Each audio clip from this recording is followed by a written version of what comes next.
ನಮಸ್ಕಾರ ರೀ ಎಲ್ರಿಗೂ ಅಮ್ಮನ ಅಡುಗೆ ಮನೆ ಚಾನಲ್ಗೆ ಸ್ವಾಗತ. ಇವತ್ತಿನ ಈ ವಿಡಿಯೋ ಒಳಗೆ ನಾನು ನಿಮ್ಗೆ ಭಾಳ ಮಸ್ತಾಗಿರುವಂಥ ಕೊತ್ತಂಬರಿ ಮಸಾಲ ರೈಸ್ನ ಹೆಂಗೆ ಮಾಡೋದು ಅಂತ ಈ ವಿಡಿಯೋ ಒಳಗೆ ತೋರಿಸ್ಕೊಡ್ತೀನಿ.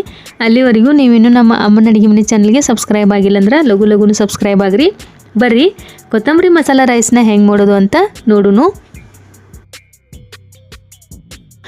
ಮೊದಲಿಗೆ ಮಿಕ್ಸಿ ಜಾರ್ ಒಳಗೆ ಕಟ್ ಮಾಡಿರುವಂಥ ಒಂದು ಈರುಳ್ಳಿ, 2 ಹಸಿಮೆಣಸಿನಕಾಯಿ, ಸ್ವಲ್ಪ ಬೆಳ್ಳುಳ್ಳಿ, ಸ್ವಲ್ಪ ಅರಿಶಿನ ಪುಡಿ,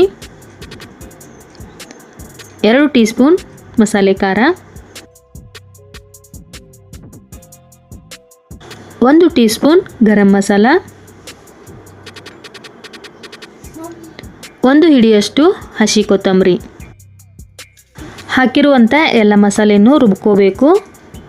ಇಷ್ಟು ನುಣ್ಣಗೆ ರುಬ್ಕೊಂಡ್ರೆ ಸಾಕು ನೋಡ್ರಿ.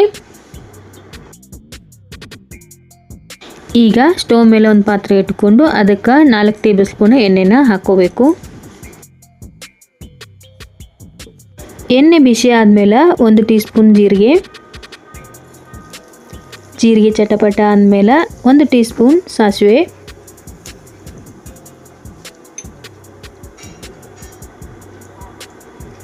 ಸ್ವಲ್ಪ ಕರಿಬೇವು,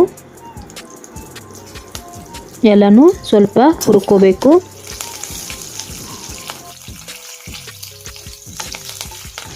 ಈಗ ಮಿಕ್ಸಿ ಒಳಗೆ ರುಬ್ಬಿಟ್ಕೊಂಡಿರುವಂಥ ಗ್ರೇವಿನ ಎಣ್ಣೆ ಒಳಗೆ ಹಾಕ್ಕೊಂಡು ಫ್ರೈ ಮಾಡ್ಕೋಬೇಕು.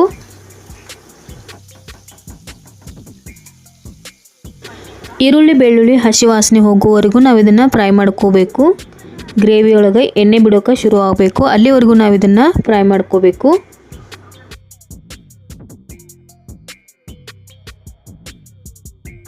ಈಗ ನೋಡ್ಬೋದು ನೀವು ಗ್ರೇವಿಗೆ ಎಣ್ಣೆ ಬಿಡೋಕೆ ಶುರುವಾಗೈತಿ. ಇದರೊಳಗೆ ಈಗ ನಾವು ಮಾಡಿಟ್ಕೊಂಡಿರುವಂಥ ಬಿಸಿ ಅನ್ನ ಆದರೂ ಆಗ್ಬೋದು, ಇಲ್ಲ ರಾತ್ರಿ ಉಳಿದಿರುವಂಥ ತಂಗಳನ್ನ ಆದರೂ ನಾವು ಮಾಡ್ಕೊಳ್ಬೋದು. ಟೇಸ್ಟ್ ಮಾತ್ರ ಮಸ್ತಾಗಿರ್ತೈತಿ.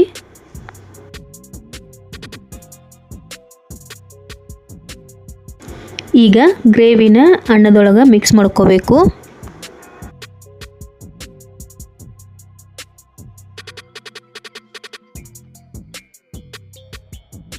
ಈ ರೈಸ್ನ ನೀವು ಬೆಳಿಗ್ಗೆ ನಾಷ್ಟಕ್ಕಾದರೂ ಮಾಡ್ಕೊಳ್ಬೋದು, ಇಲ್ಲಾಂದರೆ ಸಂಜೆ ಹಸಿವಾಗೋ ಟೈಮ್ ಒಳಗೆ ನಾವು ಇದನ್ನು ಭಾಳ ಕಡಿಮೆ ಟೈಮ್ ಒಳಗೆ ಮಾಡ್ಕೊಳ್ಬೋದು. ಭಾಳ ಅಂದ್ರೆ ಭಾಳ ಲಘು ಆಗುವಂಥ ರೈಸ್ ಐತೆ ನೋಡ್ರಿ. ಇದು ತಿನ್ನಕ್ಕಂತರೂ ಅಷ್ಟು ಮಸ್ತಾಗಿರ್ತೈತಿ ರುಚಿನೂ.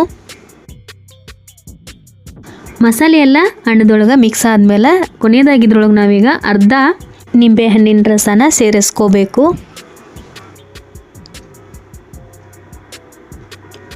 ನಿಂಬೆ ಹಣ್ಣಿನ ರಸ ಹಿಂಡ್ಕೊಂಡಾದ್ಮೇಲೆ ಅದನ್ನು ಮಿಕ್ಸ್ ಮಾಡ್ಕೋಬೇಕು.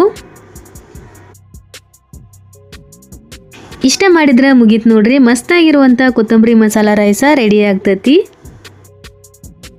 ಇದೇ ಥರನ ನೀವು ನಿಮ್ಮ ಮನೆಯೊಳಗೆ ಮಾಡಿ ಹೆಂಗೆ ಬಂತು ಅಂತ ನನಗೆ ಕಮೆಂಟ್ ಬಾಕ್ಸ್ ಒಳಗೆ ತಿಳಿಸೋದು ಮಾತ್ರ ಮರಿಬೇಡ್ರಿ.